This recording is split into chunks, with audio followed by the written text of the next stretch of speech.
Setiap hari begitu banyak pakaian berakhir sebagai sisa. Sebelum sempat ia menjadi manfaat kepada sesuatu.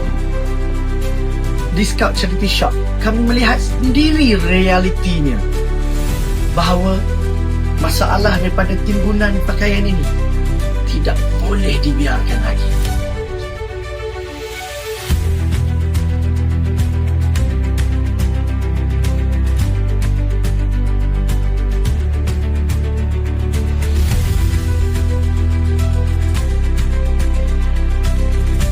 Dengan sokongan pembiayaan daripada Ministry of Finance dan Yayasan Hasanah, kami mengambil inisiatif untuk mencari cara dan teknologi bagaimana untuk mengurangkan sisa-sisa fabrik ini, tekstil, dari terus ke tapak pelupusan.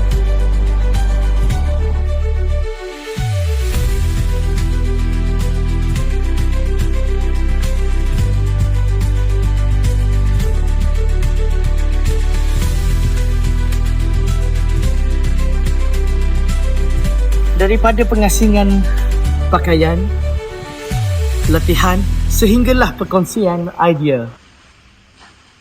Setiap langkah kecil ni memberi makna besar kepada kelestarian.